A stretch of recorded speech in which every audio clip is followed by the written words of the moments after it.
in the front. Okay, we don't have enough Malaysians in here for anyone to get the jokes, unfortunately. But this talk is going to be, like, I had to do a last minute change. I was going to do this whole thing on anti-forensics, but none of my code actually works. And so what I decided to do was to do what I know best. So this is going to be called Panduan Mencari Gadis Malam by Papa Ayam. All right, there's 3 people laughing. For everyone else, that means the guide to finding women of the night. Pengantar, okay. Gadis malam, di mana? Umur berapa? Berapa? Terlampau mahal.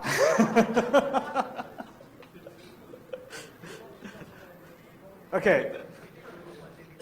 So, for everyone else, that just said where, how old, how much, incredibly expensive.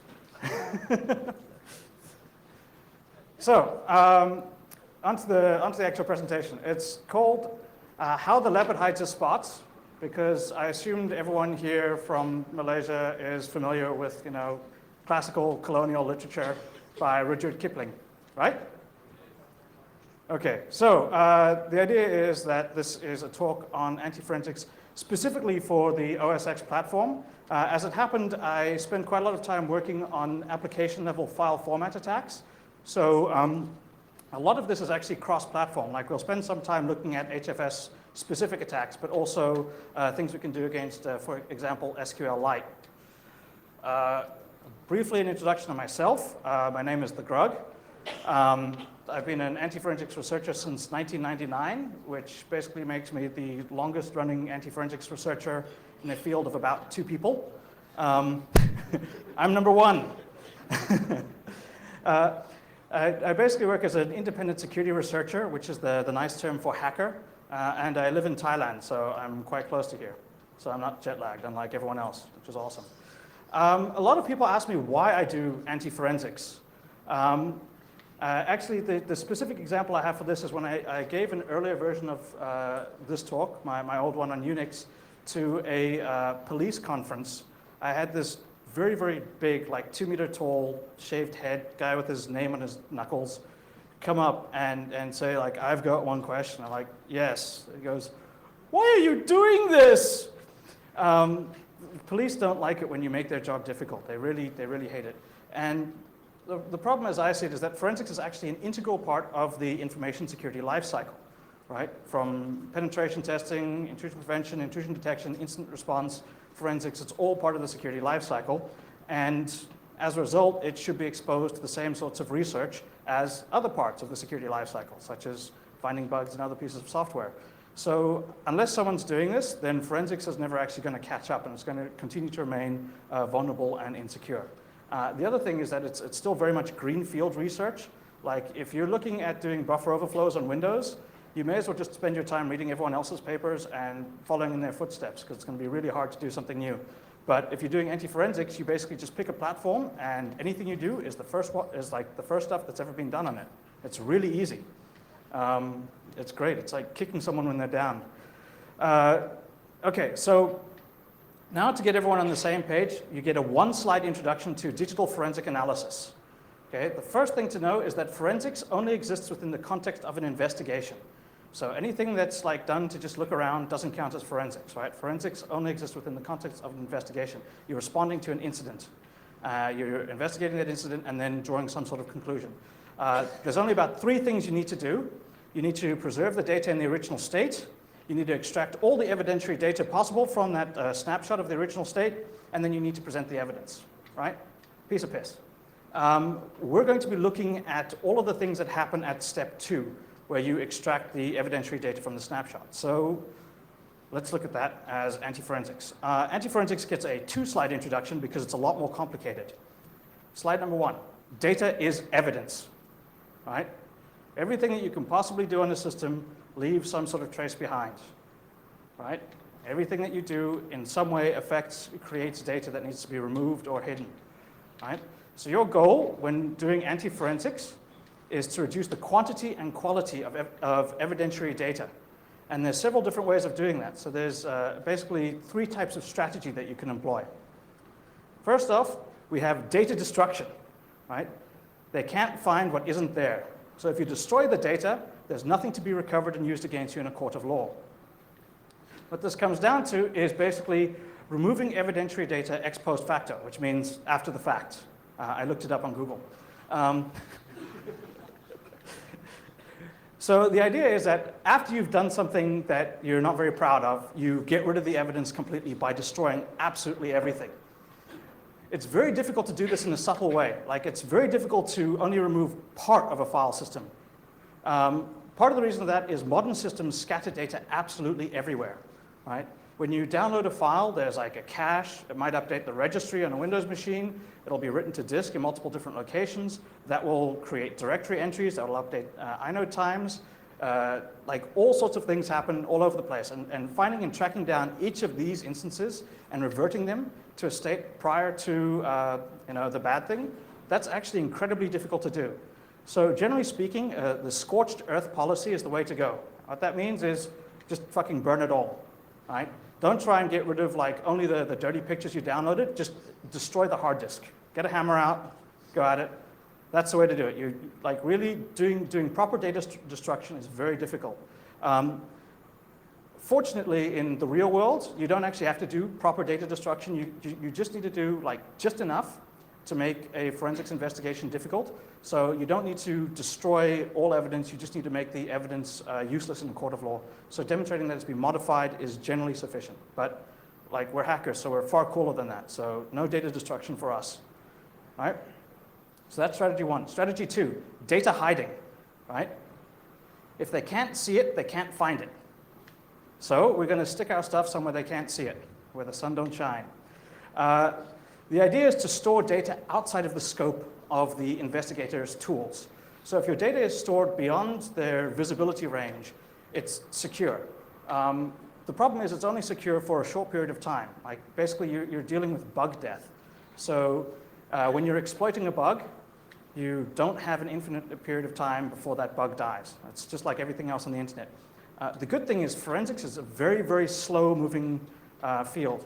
So when I first did a release of a bug back in like 2002, there was the RuneFS, which basically just used the bad blocks file. It took the sleuth kit 9 months to fix what was essentially a 1-line patch, right? So bug death is a very, very slow process. You don't really need to worry about it that much. It's not like hours like on the internet. It's, possibly years. But anyway, so yeah, because you need to worry about bug death, don't forget to encrypt, right? So there we go. Data destruction, data hiding. Next one, data contraception. They can't find what was never there in the first place, right? So the trick with this is you never touch the disk, right? The idea is if you don't create evidentiary data, you don't have to remove it and you don't have to hide it. So you stay in RAM, you avoid accessing things that will lead back to you.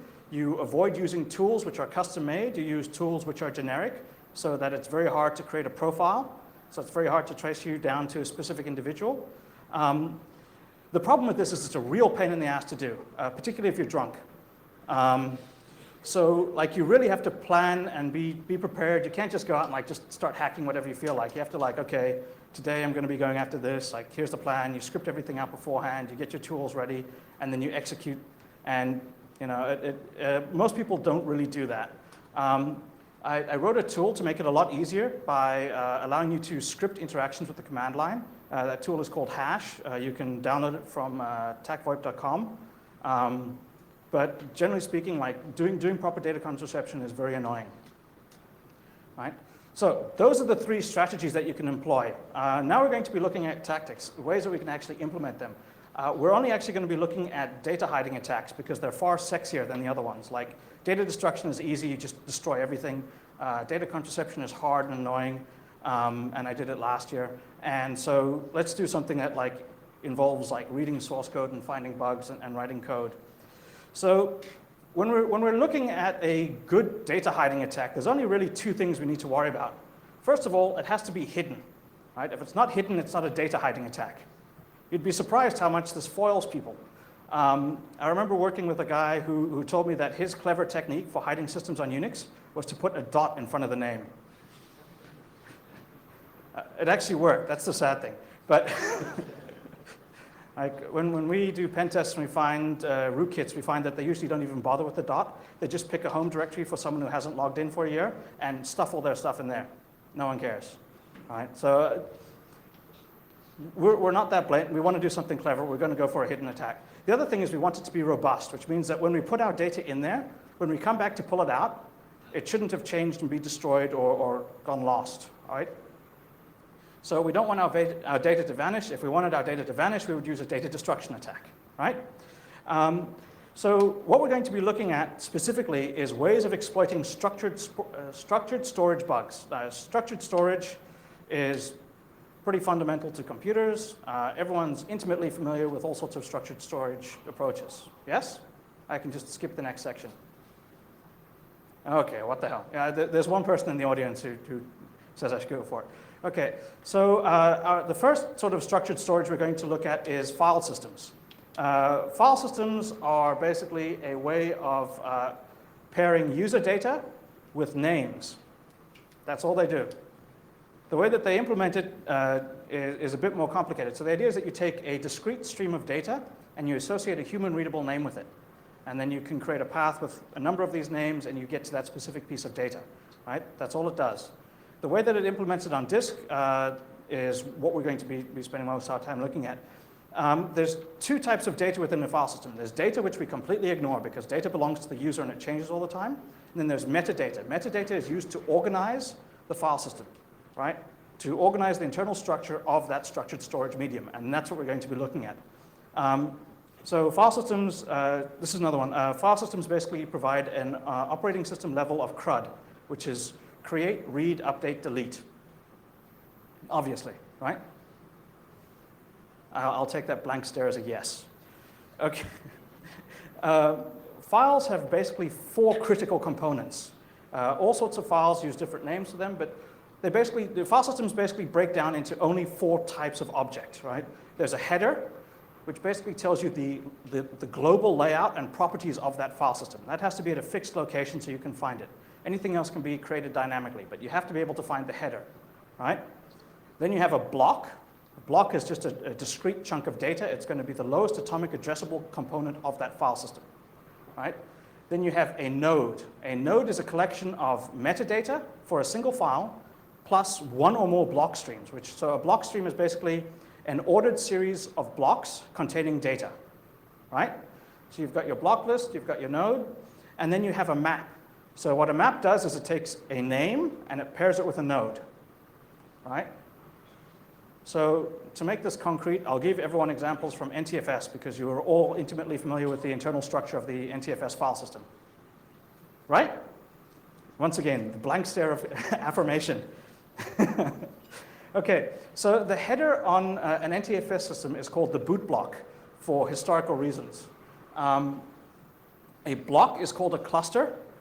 There's usually 4 letters that comes afterwards, but I'll leave those out because there's ladies in the audience. So basically, a cluster is the idea is that there are multiple sectors put together as a cluster of sectors. It makes it easier to read large portions of data off the disk. There's some other stuff to go into. A node is actually an entry within what's called the master file table. The master file table is itself a file that has entries for itself. And then there's maps, which would be directory files, as you know them, but they're actually also entries within the master file table, which makes it a lot clearer, I can see, right? Yes. Okay, this one might work a bit better. FAT, right? Everyone's familiar with the FAT file system. It's used on all your mobile phones, right? It's everywhere. The file system that will not die. It's older than I am. It's from like the early 70s. It's a fucking abomination, similar to myself.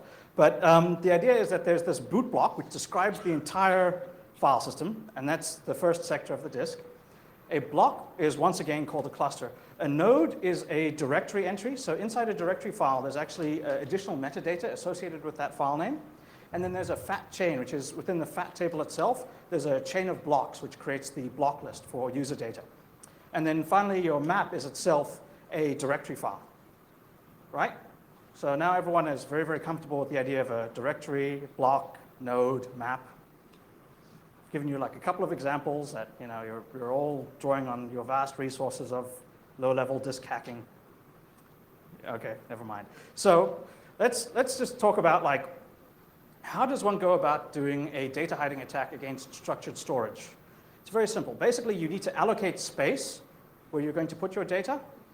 The ways to do that is basically to exploit bugs in the code that interprets and uses that structured data. Right? There's roughly 3 types of bugs that we're going after. There's bugs in parsing, so it might incorrectly read the structured data.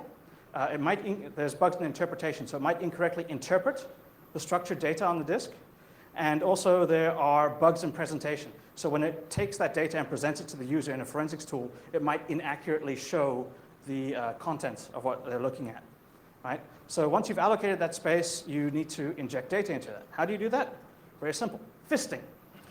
Fisting is the file system insertion and subversion technique. Right? It's a very generic technique for exploiting structured data storage.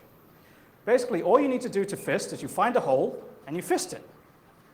So right now you're probably thinking, what holes can I fist?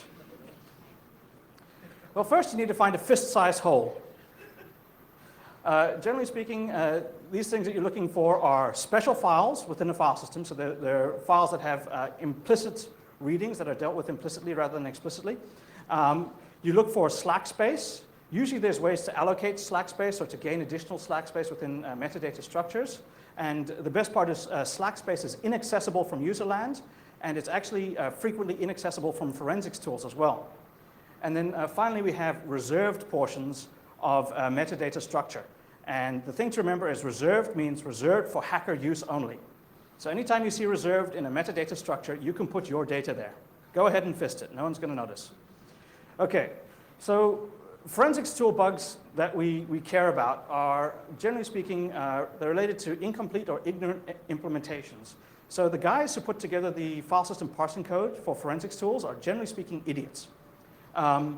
They don't read the specs properly, and then they implement just enough to access the specified data. They don't go the next step, so that's what we need to do. So there's usually underused or non-typical or atypical usages of structured storage features that they ignore. There's also logic bugs, so there's ways that you can access edge cases in certain types of structured storage, and you can exploit those edge cases for data storage. And finally, there's straightforward security bugs, like buffer overflows, integer wraps, that sort of stuff. Generally speaking, I don't recommend going for a security bug because it's very difficult to anticipate ahead of time what sort of forensics tool is going to be used against the disk image. So if you go out of your way to put like a really clever encase attack in there and the guy uses sleuthkit and FTK, then you're screwed. Right? So you're better off just playing it subtle. So aspire to subtlety. Avoid like making waves and upsetting people. So fisting for all. The great thing is you can basically fist any structured data storage at all. Right? We're going to look first of all at fisting file systems, and then we're going to look at application file formats. Okay, so now specifically just to look at OS X, we're going to look at HFS+, and then I also have the application file format attacks that kind of come under OS X here, but you can use them on anything. So I'm now going to give everyone a lightning quick introduction to HFS. Sorry, the HFS Plus file system. So here's your induction. HFS stands for the Hierarchical File System Plus. It came out with OS X. There's some backwards compatibility stuff in there for OS 9 and earlier. It was very, very heavily influenced by HFS, which is just the hierarchical file system, no plus. The on-disk structure is actually quite complicated because they use B star trees. And B star trees are a specific form of binary tree that, like, when it gets written out to disk, it is a little bit annoying to deal with. If anyone's really interested in the technical specifications for this, the Apple Technical Note 1150 is actually very, very good, and I highly recommend it. It makes great reading. You can, take it on the train, have a nice cup of coffee. Yeah, maybe it's just me, but they really write it quite well. So this is what the file system looks like. It's mostly gray and white with some black bits. Okay, so you can kind of see at the top there, there's the header, then there's several special files, then there's allocation space, there's a copy of the header at the end, and that's pretty much it, right? So the components that I mentioned earlier, we have the header. So in this case, the header is called the volume header. A block is called a block, and a node is actually, it's made up of different parts. So the block lists are made up of extents, which can be stored in a couple of different places. And the metadata is stored in several different catalog file entries. So the catalog file basically contains your file system structure, the whole directory structure that you're familiar with, right? And then the maps itself are the catalog file entries. So there's sort of two core concepts that you need to get your head around. First of all, there's data forks, and the other one is B-star trees. So data forks are pretty straightforward. Basically, a data fork just is a stream of data that's stored in a specific location. So what you have is the location information. It says start here and read this number of bytes, and it's got a series of those records, and then it's also got the overall size and the user data contained within that. So what we're looking at is this, right? So your fork data is basically this header at the top, which has a logical size. So that's the size of the internal data. There's the total block. So that's the total number of blocks that have been allocated to store all the data. And then there's an array of these descriptors, which basically tell you the first block and then the number of blocks to read. One of the areas that you should not store data is between the end of the logical size and the end of the allocated blocks. That's what's traditionally called slack space. Every forensics investigator knows how to find data there. And basically, that's the only place that they know how to look, right? So if you tell them that you're using slack space, this is where they're going to go. They're going to look at all of the blocks that have been allocated, then they're going to find the end of your user data and that space at the end. They're going to look at that and be really excited if they find something. So don't put your shit there, like the anti-forensics toolkit inside Metasploit. That's where it puts all of its data. Don't do that, it's stupid. Okay. There are a number of special files within the HFS Plus file system. There's the allocation file. So the allocation file, basically, it stores a bitmap to indicate which blocks within the file system have been allocated or not. There's the catalog file, which stores information on basically all the metadata about a file specifically itself. There's the extent file, which stores fragmented file block information. There's the startup file, which is optional. It's used on very, very old archaic systems, and it tells you where to find the kernel loader on a file system. And then there's the attributes file, which stores extended attribute information. All right? We'll come back to all of these when we start attacking them. Okay, so B-star trees are used very, very heavily within the HFS Plus file system. Basically, what a B-star tree does is it's a binary tree where all of the leaf nodes are connected in a linked list. The idea is that a file is divided up into nodes. Each node has an address. You can point to it by indicating the address. It's pretty straightforward stuff. Nodes are basically one of four different types. You have header nodes, which store metadata about the entire B-star tree. You have map nodes, which tell you about the allocation. They have a bitmap indicating the allocation of nodes within that file. You have index nodes, which are basically a pairing of a key and a node pointer so that you can rapidly do your binary tree stuff. Everyone's very comfortable with binary trees, right? While start is less than end, for mid equals, blah, blah, blah, blah, blah, all that. Yeah, of course. I won't go into it. So, and then finally you have your leaf nodes, which store a key and a data record. So once again, I have a very cool illustration, which I did not copy directly out of the technical docs. So this is what a node actually looks like, all right? This is kind of important. The key thing to look at over there is the part where it says free space. Right? You can cross that out and write in reserved for hacker usage only. So the idea with a B-star tree node here is that you've got a number of records inside of there, and any unallocated space that isn't being occupied by a record is available as free space that can be used later on. For everyone that wants to see what a B tree looks like, it looks like this. It's got a red bit, an orange bit, and some other colors. Basically at the top, what you have is the header node, which has a pointer to the first leaf node and the last leaf node. The ones in the middle are index nodes. So you would follow down through these index nodes to get to your actual data in the leaf nodes, and the ones at the very bottom are leaf nodes containing the keys and the actual data. Right? So you'd follow your tree down with, like if my key is less than 8, then go to the left, otherwise go to the right, sort of thing. Yep. Okay, so let's break that. Okay, so we're going to look at like specific attacks that we can do against HFS+, right? Starting out with just file allocation attacks. So as I mentioned, there are special files. You can do cool things with special files.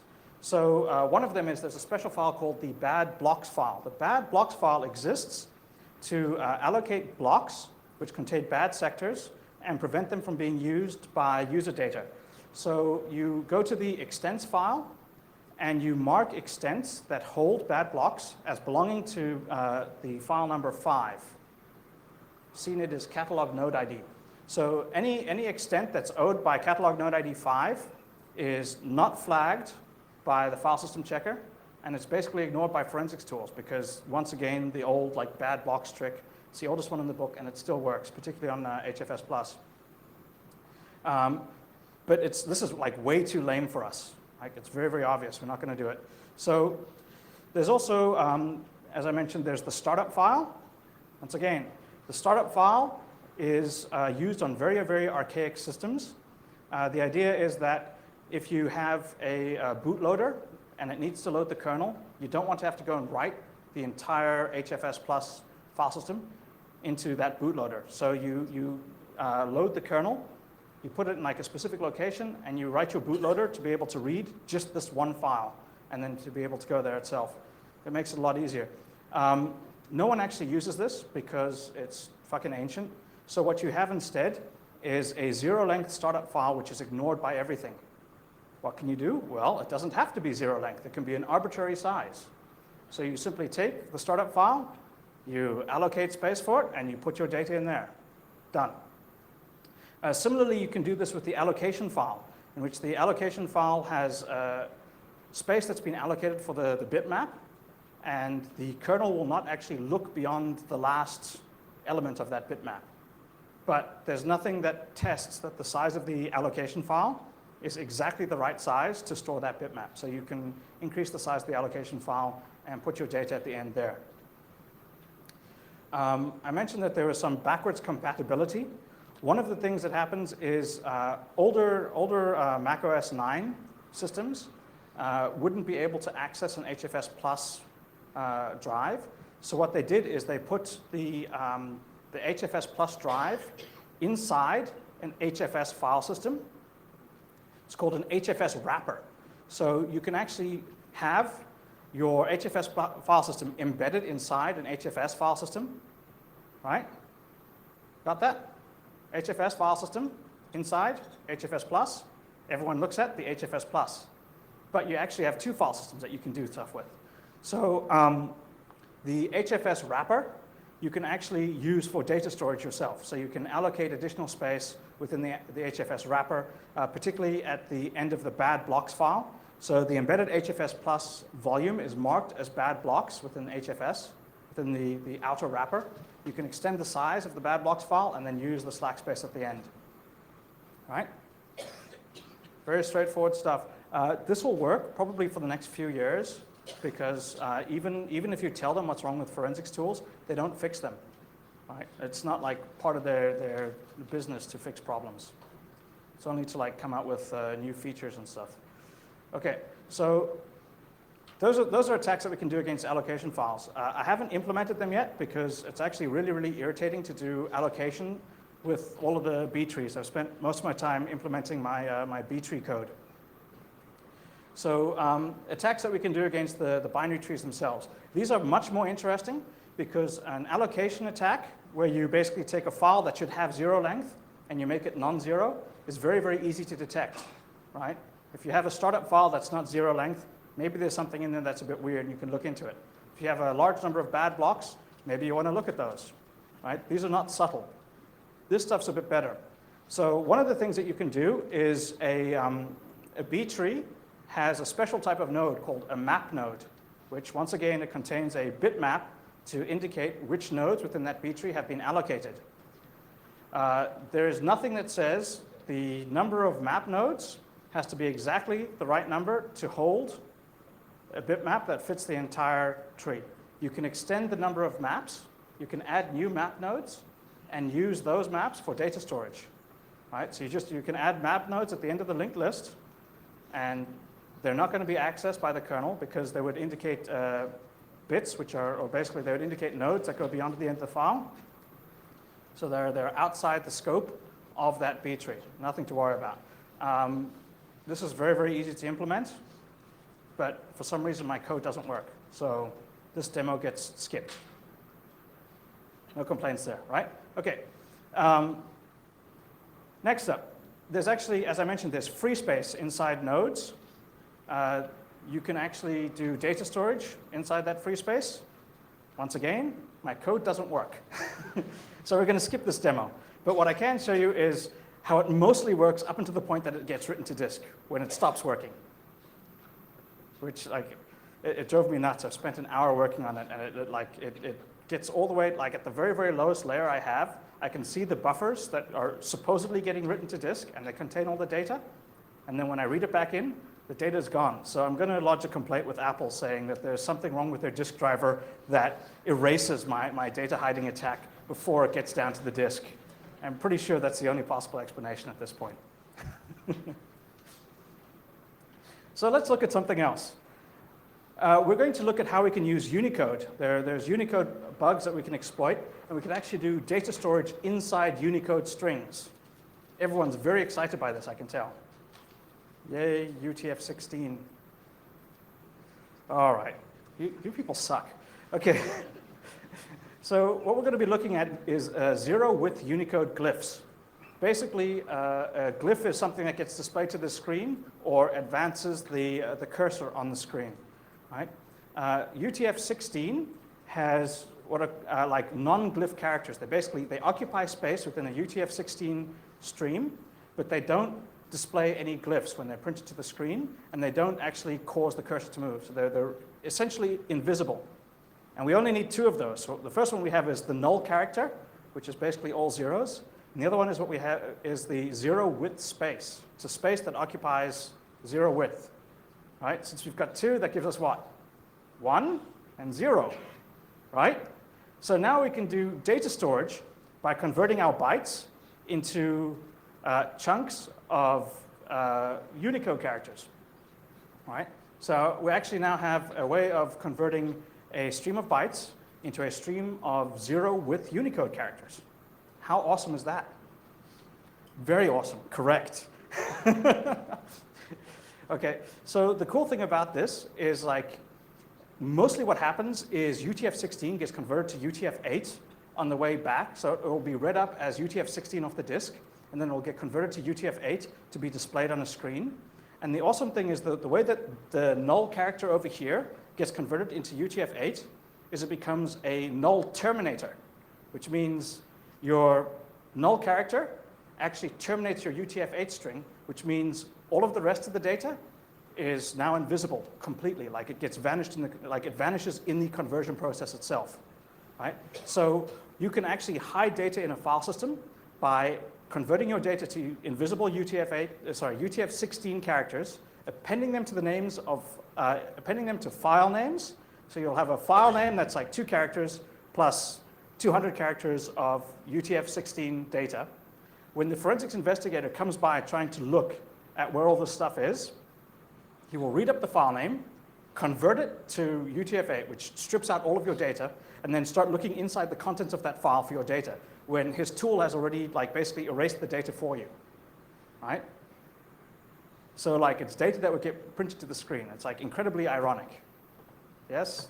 The data he's looking for is displayed directly in front of him, but it's invisibly displayed. Wow, right? So where can we use UTF-16? Well, there's some cool things, like the iPod iTunes database actually uses UTF-16 for everything, right? That means the artist name, the album name, the genre name, the path to the file, basically every single piece of metadata associated with a track inside an iTunes database is stored in UTF-16 characters. And it's duplicated for every single entry. So if you have a track that, like if you've got 13 tracks from the same album, each of them will have the album name individually embedded within that entry. All right? It's also used for file names, for example, in HFS+, in NTFS, and in FAT32, right? In what's called the long file name format. So you can actually do attacks with UTF-16 characters against FAT32 on your phone. Pretty cool stuff, I can tell, right? And obviously, you can do it inside documents. So you can have your document encoded into the UTF-16 character set, and you can do your data storage in there, right? So I call this the ZUU attack, ZWU. We're going to look only at how we can attack an iPod database. Basically, each entry in an iPod database has a maximum of 255 Unicode UTF-16 characters. It takes us 8 characters to encode a single byte, which means that per song, at a maximum, we could encode about 31 bytes. So only looking at like the artist, the album, the track name, and the path, theoretically, we get about 100K of storage per 1,000 tracks in an iPod, which isn't too bad. If you've got a large iPod with a large number of tracks, you can actually have a couple of megs of storage space in there. That's, you know, invisibly embedded. There's some downsides with iPods, like I've been working a lot on iPod attacks. There's also attacks against the structured storage format that they use, the MHBD database. You can do things in there. This code actually does work, except I don't know how to make a terminal display over there. So imagine that I'm executing this from the prompt. I can make it show up one character at a time if that helps anyone. You can pretend I'm typing. Okay, so I've written a module called UTF-Fool. Basically, it only has 2 methods, to Unicode and from Unicode. As you can see here, if we call to Unicode, what we get back is an 88-character length string, which when we print out is 0 width, right? The problem is if you print it directly without encoding it like this, it gets converted, like all of the 0 width space characters get converted into normal space characters, and then it shows up on the screen. So it looks a bit naff. But honestly, it does work. It's one of my few demos that does work. Please believe me. Okay, so like the cool thing is you can attack pretty much anything, including even Unicode. Right? Unicode is itself simply a structured data storage format. Right? So you can fist the Unicode. So next up, we're going to look at how we can move beyond structured format and look at other attacks that we can do. This one's kind of funny because it simply takes a slightly different way of thinking. So we're going to look at browser cookies. Right? First of all, what is a cookie? It's very simple. A cookie is a URL that's been associated with some sort of key, a variable name, and a value. And chances are that value is a base 64 encoded chunk of encrypted binary data that's been sent to you by the website. Right? Well, what do we want to store? We want to store a base 64 chunk of encrypted binary data. Anyone having an aha moment? Yes? Right, no. Okay, so the idea is that you can actually use your cookies file for hidden data storage because you can create fake cookies that contain nothing but your base 64 encrypted data, right? So looking just quickly at the Mozilla's cookie file, it's an SQLite database. You can access it using only the SQLite 3 tool. The schema is very simple, looks like this. Basically, the only ones that you need to worry about are the name, the value, the host sometimes, and the ID, which should be incremented anyway. So I'll now show you, yet again, another awesome demo on how we can do data storage. This is guaranteed to be ignored by just about any forensics investigator. You create your data storage, you put it in under lolitapictures.com, and you're away. You guys suck as an audience. No, All right, from now on, 2-drink minimum.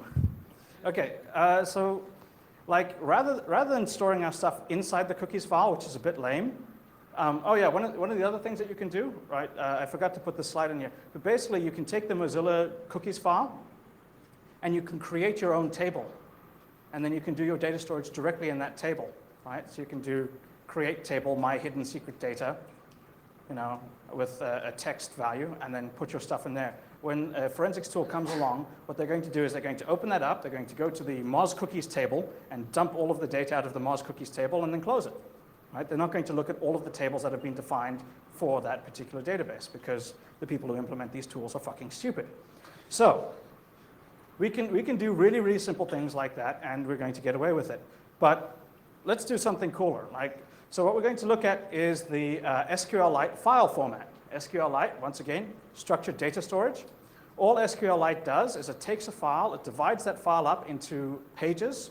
A page contains a header on the very first page. Then there's all of these free pages, which are not allocated. They're stored in actually it's not a linked list, it's a binary tree, once again.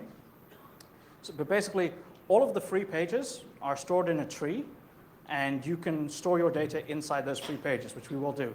And I actually have a working demo for this one, so like, you guys can relax, calm down, it's all good. Basically, there's more exciting things that you can do inside the page contents. Inside that, it's called a cell, right? Those are what are used to create the binary trees for the tables. Unfortunately, that code is very, very complicated and ugly, so it's not working properly. Unlike all my other much clean code that is also not working properly. But SQLite is really ugly inside. Okay, so SQLite actually, if you have a table in SQLite and it grows very big, SQLite will allocate additional blocks. It will expand the size of that file. If you then drop that table or shrink the size, SQLite doesn't release those blocks back to the system. It keeps the same large size. So what that allows you to do is take an SQLite database, make it very big, drop the table, and then use all of that free space for data storage. All right? So the one problem with that is if auto vacuum is enabled, it can cause your internal databases to be adjusted. And that means when the B trees get rebalanced, all of your stuff gets wiped out. So don't do it on live databases. That's bad. All right, I have a demo. All right, let me see if I can make it work. Oh, uh-oh. Where's my fucking pointer? All right, I can't find the pointer. No demo, I'm sorry. There we go. All right. As you can see, I'm very much prepared for this stuff. Okay.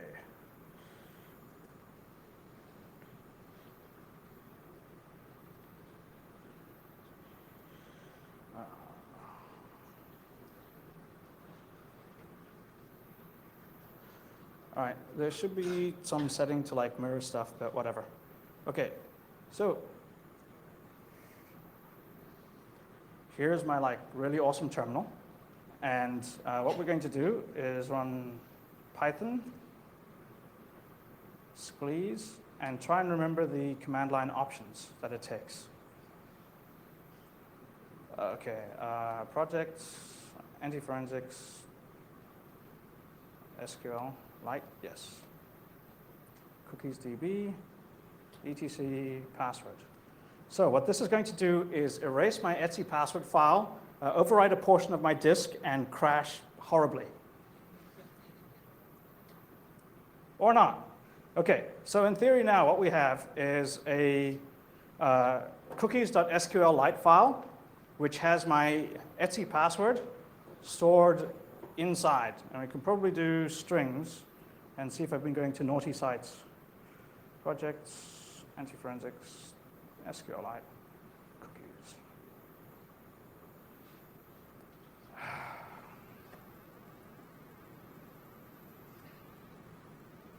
Oh, that doesn't look right.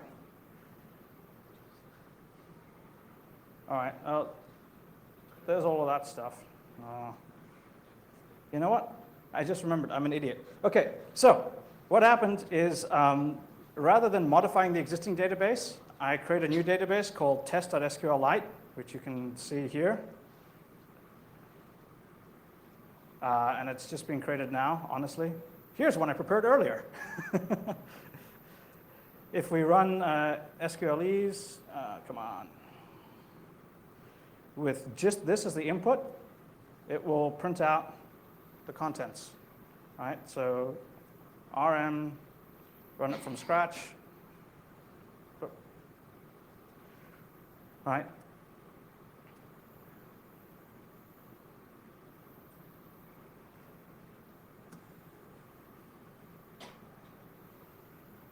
Aren't you guys like really glad that I skipped all the other demos? Like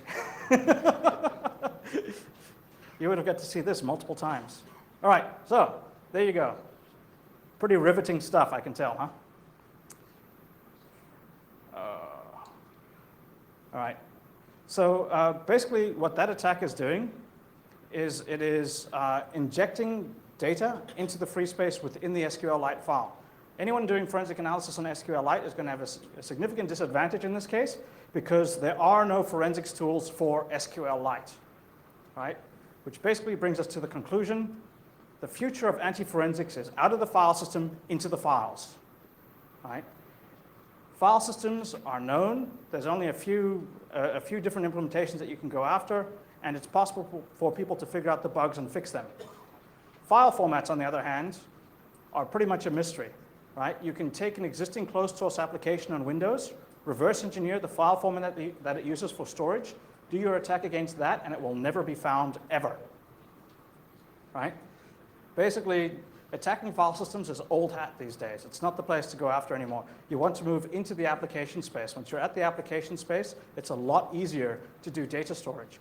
So my recommendation is to go for the stuff that I'm working on right now, such as to use the iPod database as a data storage mechanism. One of the reasons that that is a really cool way of doing it is that it's very, very easy to erase because when you plug your iPod into an iTunes computer, it will rewrite the database from scratch and erase all of the work that you've spent 3 nights fucking working on and didn't know that it automatically erases it as soon as it gets plugged in, right?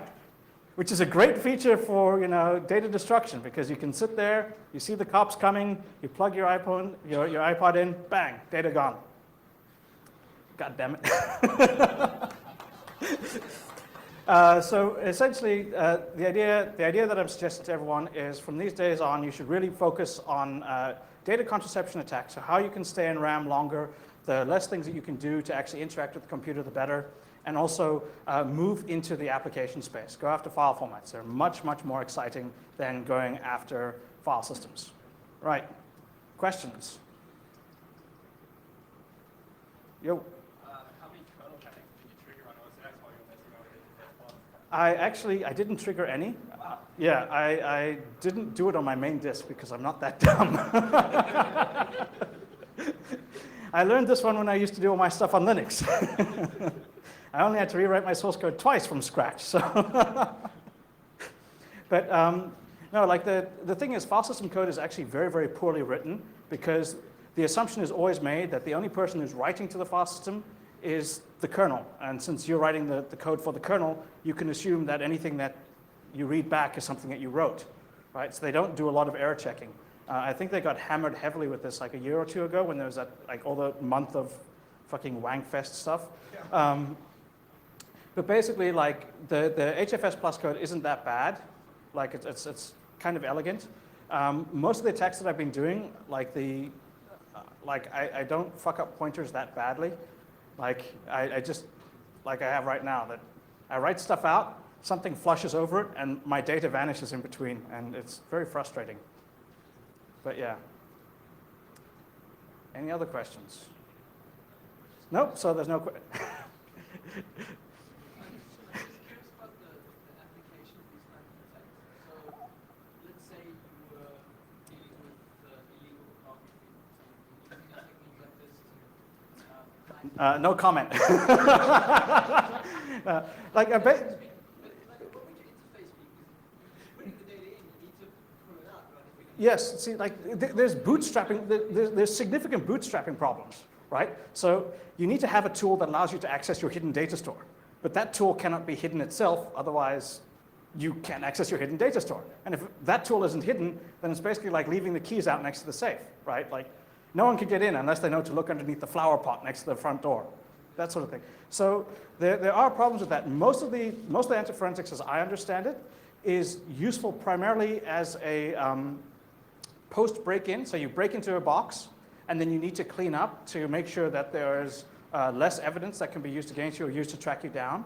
Like that interests me a lot more than hiding pornography, for example. The other thing is that like most of the anti-forensic stuff here, it's like it's not worth it because you don't actually need to do any of this to hide your stuff from a forensics investigator, right? The best stuff is, number one, don't get caught, right? If you do get caught, wait until you go to like basically try and get a good lawyer because you're going to need it. Like generally speaking, all of the stuff like the child pornography, they always go for the low-hanging fruit. They go for the easiest guys to find. Hackers, they go for the low-hanging fruit. They go for the young kids who don't know how to clean up after themselves, that haven't developed all of the good habits of like wipe the logs, make sure your rootkit is running, all that stuff. The people that they capture tend to be the low-hanging fruit because it's easier for them to do that. Like there's just various sorts of things that like make anti-forensics as a specific region of study not very useful. Like that putting a dot in front of the file name on Unix, that still works. Like that is a very effective attack. And like it's going to continue to work for a very, very long time because you're, from an anti-forensics perspective, your first objective is to not be detected. So your adversary is not necessarily the forensics investigator. It's the system administrator who has day-to-day interaction with that box. If that system administrator isn't suspicious, then there's not going to be an investigation. And if there's no investigation, there's no forensics officer to come and look at the file system. So don't piss off the sysadmin, and you don't have to worry about hiding all of your stuff properly. But yeah, you're right. It's a pointless waste of time. Thank you for bringing that up, Charles. Are there any other questions? No? All right. Thank you.